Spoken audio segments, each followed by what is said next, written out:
Assalamualaikum warahmatullahi wabarakatuh. Salam sejahtera untuk kita semua. Om Swastiastu, Namo Buddhaya, salam kebajikan. Halo, perkenalkan nama saya Ganda Putra Saman dari Prodi Ilmu Keolahragaan 2020 kelas B, ingin menjelaskan materi mengenai artikel jurnal dan nantinya akan memaparkan artikel jurnal yang sudah saya buat. Bicara mengenai artikel, pasti banyak yang bertanya nih, apa sih artikel itu? Artikel adalah karya tulis yang dimuat dalam surat kabar, majalah, jurnal, ataupun bunga rampai atau istilah lainnya proceeding. Artikel sendiri bermakna publikasi. Artikel jurnal ilmiah terbagi menjadi dua jenis. Yang pertama, ada artikel konseptual dan yang kedua, artikel penelitian. Artikel berupa hasil penelitian lapangan atau hasil pengkajian pustaka konseptual yang belum pernah dipublikasikan sebelumnya. Selanjutnya, artikel disusun dan disesuaikan dengan aturan yang berlaku pada jurnal tersebut. Artikel yang dipublikasikan dalam jurnal bersifat sistematis, objektif, faktual, rasional, kritis, dan juga pembaharuan. Bahasa yang digunakan dalam artikel ilmiah adalah bahasa laras ilmiah, yaitu baku, denotatif, impersonal, kohesif, dan koheren. Sedangkan untuk sistematika artikel terdiri dari 1. Judul, 2. Nama dan afiliasi penulis, 3. Abstrak, 4. Pendahuluan, dan 5. Penutup. Nah, setelah kita mengetahui apa itu artikel sampai dengan sistematika artikel, selanjutnya saya akan memaparkan artikel yang sudah saya buat. Nah, selanjutnya saya akan memaparkan artikel jurnal yang saya buat. Dan judulnya, kesadaran masyarakat terhadap pentingnya pendidikan saat pandemi COVID-19 ini. Setelah bagian judul, di sini ada nama dan juga afiliasi penulis, termasuk alamat email. Dan selanjutnya ada abstrak. Abstrak itu gambaran umum dari artikel jurnal yang sudah saya buat, yang berisikan seiring dengan perkembangan pendidikan yang semakin pesat, kebutuhan serta kesadaran masyarakat akan suatu konsep dan mekanisme belajar mengajar saat pandemi COVID-19 ini tak terelakkan lagi. Oleh karena itu, muncullah beberapa bentuk metode pembelajaran untuk menunjang pendidikan di Indonesia saat pandemi COVID-19. Nah, metode yang dibuat untuk artikel saya ini literatur review. Nah, literatur review ini adalah untuk mengetahui kesadaran masyarakat terhadap pentingnya pendidikan dan apakah metode pembelajaran yang ada dapat menunjang pendidikan Indonesia saat pandemi COVID-19 ini. Nah, di kesimpulan bahwa kesadaran masyarakat ini menurun terhadap pendidikan dan metode pembelajaran yang ada akan menunjang pendidikan Indonesia saat pandemi COVID-19. Nah, tujuan metode pembelajaran tersebut itu untuk membantu serta menunjang pendidikan masyarakat luas dalam rangka meningkatkan kesadaran dan mutu pendidikan Indonesia. Nah, di sini juga terdapat kata kunci yaitu pendidikan juga COVID-19. Selain itu juga di sini ada abstrak bahasa Inggris. Nah, yang selanjutnya ada pendahuluan. Pendahuluan ini ada latar belakang. Latar belakang tersebut yaitu literatur review yang saya lakukan untuk membuat artikel jurnal ini. Nah, latar belakang tersebut adalah untuk melihat seberapa jauh kesadaran masyarakat akan pentingnya pendidikan. Karena penambahan kasus COVID-19 ini sangat pesat sekali pada akhir-akhir ini, yang membuat pembelajaran masih terus via daring. Seperti yang dapat dilihat pada saat ini, yaitu berbagai layanan masyarakat maupun hal-hal penting lainnya dibatasi dan ditutup karena pandemi COVID-19 ini. Yaitu salah satunya pendidikan yang ada di sekolah maupun di universitas. Seiring dengan perkembangan pendidikan semakin pesat, kebutuhan serta kesadaran masyarakat akan suatu konsep dan mekanisme pembelajaran mengajar saat pandemi COVID-19 ini tidak dapat dihindari lagi. Konsep dan mekanisme belajar tersebut dapat membawa pengaruh yang positif dalam dunia pendidikan saat pandemi COVID-19 ini. Bagaimana tidak?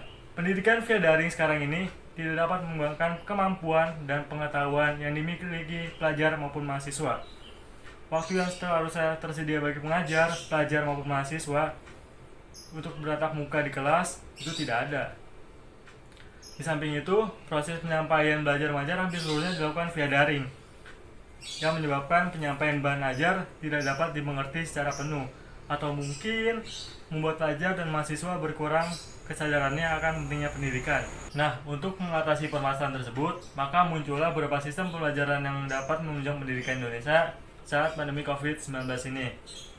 Penggunaan metode pembelajaran yang baru ini semakin membantu di dunia pendidikan. Salah satu contoh sistem pembelajaran yang terbaru itu home visit method, yang dimana menjadi salah satu opsi metode pembelajaran saat pandemi ini. Metode ini seperti mirip dengan homeschooling. Jadi pengajar mengadakan home visit di rumah pelajar dalam waktu tertentu. Kepala Bidang Kemitraan Full Day Darul Quran, Dr. Mahfud Fauji MPD, menjelaskan bahwa metode ini sangat pas bagi pelajar yang kurang memiliki kesempatan untuk mendapatkan seperangkat teknologi yang memadai. Dengan demikian, materi yang akan diberikan oleh guru terhadap siswa dapat tersampaikan dengan baik, karena pelajaran tersebut dapat terlaksana dengan baik juga. Selain itu, masih ada beberapa metode pembelajaran yang baru yang menunjang pendidikan saat pandemi COVID-19 ini. Hal ini sangat berharga bagi pelajar maupun mahasiswa karena selain memperoleh pemahaman, juga dapat memperluas wawasan pelajar maupun mahasiswa akan meningkat pendidikan walaupun terganggu pandemi ini. Selanjutnya ada pembahasan. Pada pembahasan ini, saya membahas kesadaran masyarakat akan pendidikan. Sebelum pandemi COVID-19 ini, banyak orang yang rajin untuk mengejar pendidikan. Pola belajar yang baik terus selalu dilakukan, terutama pada jenjang SD yang masih keinginan belajar itu masih sangat kuat. Di sisi lain, pada jenjang SMP, SMA maupun perkuliahan juga masih tinggi semangat belajarnya. Namun, setelah adanya pandemi COVID-19 ini, malah menurun semangat belajar yang disebabkan oleh beberapa faktor. Banyak masyarakat yang mengeluhi kendala saat pembelajaran online, yang membuat kesadaran masyarakat untuk mengejar pendidikan menurun. Padahal sangat disayangkan loh kalau misalnya masyarakat mengesampingkan pendidikan, karena hal tersebut akan membuat pembodohan kepada masyarakat. Dengan kesadaran masyarakat yang menurun tersebut dapat menghadirkan beberapa kegiatan atau kerugian dalam kemajuan pendidikan bangsa ke depannya. Selain itu, etika dan adab sangat menurun drastis akibat tidak adanya bimbingan yang sangat ketat seperti pembelajaran luring yang sebelumnya terjadi. Faktor kurangnya kesadaran masyarakat akan pendidikan.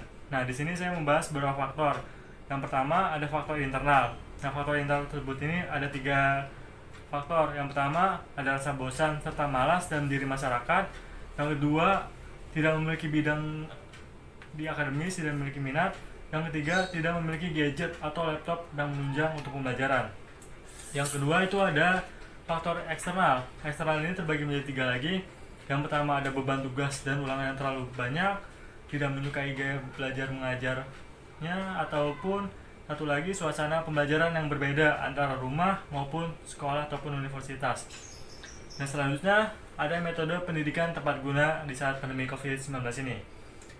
Di sini saya melakukan beberapa literatur review yang mendapatkan beberapa metode pendidikan yang tepat guna. Yang pertama ada project based learning. Nah, metode ini diprakarsai oleh implikasi surat edaran Mendikbud nomor 4 tahun 2020. Project based learning ini memiliki tujuan utama untuk memberikan pelatihan kepada pelajar untuk bisa berkolaborasi, gotong royong, dan empati kepada sesama. Menurut Mendikbud, metode project based learning ini sangat efektif untuk diterapkan para pelajar dengan membentuk kelompok belajar kecil dalam mengerjakan proyek, eksperimen maupun inovasi yang ada. Metode pembelajaran ini juga cocok untuk bagi pelajar yang berada di zona kuning maupun zona hijau. Dengan menjalankan metode pembelajaran satu ini, tentunya juga harus memperhatikan protokol kesehatan yang berlaku. Yang kedua, ada home visit method. Seperti yang sudah dibahas sebelumnya, home visit method ini merupakan salah satu opsi metode pembelajaran saat pandemi. Metode ini mirip sekali dengan kegiatan belajar mengajar yang saat disampaikan homeschooling. Jadi pengajar mengadakan home visit di rumah pelajar dalam waktu tertentu. Yang ketiga ada integrated curriculum. Pada metode pelajaran ini tidak hanya melibatkan satu mata pelajaran saja, namun mengaitkan metode pelajaran yang lainnya. Dengan menerapkan metode ini, diharapkan selain pelajar yang melakukan kerjasama dalam mengerjakan proyek, dosen ataupun pengajar juga diberi kesempatan untuk mengadakan tim teaching dengan dosen pada mata kuliah yang lain. Integrated curriculum bisa diaplikasikan untuk seluruh pelajar di semua wilayah di Indonesia karena metode ini diterapkan dengan sistem daring. Jadi pelaksanaan ini dinilai sangat aman bagi para pelajar maupun pengajar. Dan terakhir ada blended learning. Metode ini adalah metode yang menggunakan 2 pendekatan sekaligus nih. Yang dalam artian metode ini bukan sistem jaring sekaligus tatap muka. sistem daring ini melalui video conference. Jadi meskipun pelajar dan mengajar melakukan pembelajaran dari jarak jauh, keduanya masih bisa berinteraksi satu sama lain.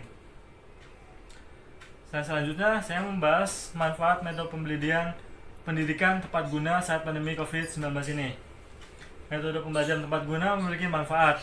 Yang pertama yaitu dari sudut pelajar maupun sudut pengajar atau dosen. Dari sudut pelajar, metode pendidikan tepat guna memungkinkan berkembangnya fleksibilitas belajar yang sangat tinggi.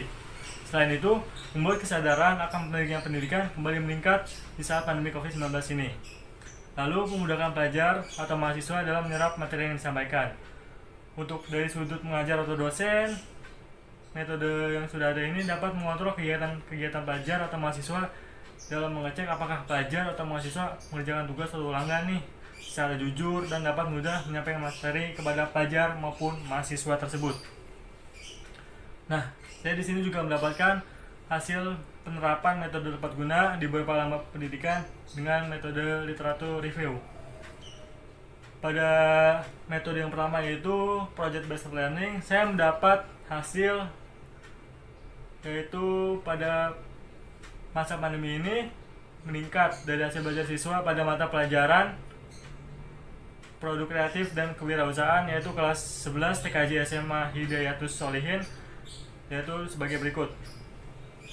Yang pertama, metode pembelajaran based learning ini dapat meningkatkan keaktifan belajar siswa kelas 11 TKJ SMK Hidayatus Sholihin pada mata pelajaran PKK. Yang kedua, metode pembelajaran project based learning ini dapat meningkatkan hasil belajar siswa kelas 11 TKJ SMK Hidayatus Sholihin. Metode yang kedua ini ada home visit method. Berdasarkan hasil literatur review pada jurnal Obsesi, jurnal pendidikan anak usia dini, mengenai model pembelajaran home visit di Kabupaten Lombok mendapatkan hasil sebagai berikut. Yang pertama, adanya metode pembelajaran home visit ini membuat sarana komunikasi dan kebutuhan anak belajar terpenuhi.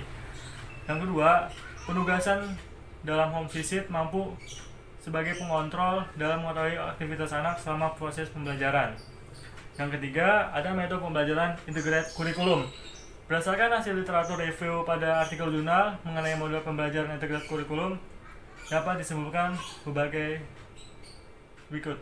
Yang pertama, model pembelajaran ini membuat mengajar dan belajar di Indonesia aman karena pelaksanaan melalui daring. Yang kedua, model pembelajaran ini dapat meningkatkan kerjasama antara pelajar yang lain dengan pelajar yang lain dan juga guru dengan guru yang lain yang ada di Indonesia. Yang keempat nih, ada metode blended learning. Berdasarkan hasil literatur review pada artikel jurnal mengenai model pembelajaran blended learning yang dikemukakan oleh Graham, Allen, dan Ure dalam Graham 2006 dapat disimpulkan sebagai berikut. Yang pertama, model pembelajaran blended learning ini memudahkan pengajar dan pelajar di Indonesia untuk mengakses pembelajaran baik dari Google, Classroom, WA, maupun hal lainnya. Serta metode ini memiliki fleksibilitas yang sangat tinggi. Yang kedua, model pembelajaran blended learning ini tidak memakan biaya yang banyak, yang mana kita tahu bahwa ekonomi sedang menurun di tengah pandemi COVID-19 ini. Model pembelajaran ini tidak mengharuskan pengajar maupun pelajar membeli buku cetak yang harganya sangat mahal sekali. Yang terakhir di sini saya ada penutup. Yang di dalam penutup ini saya memiliki kesimpulan dan juga saran dan juga daftar pustaka. Pada kesimpulan, yang pertama saya mendapatkan bahwa kesadaran masyarakat dalam pendidikan mengalami penurunan saat pandemi COVID-19. Hal itu disebabkan karena beberapa faktor, yaitu faktor internal dan juga faktor eksternal yang sudah saya jelaskan tadi. Yang kedua, terdapat beberapa metode tepat guna dalam mengatasi menurunnya kesadaran masyarakat akan pentingnya pendidikan saat pandemi COVID-19 ini.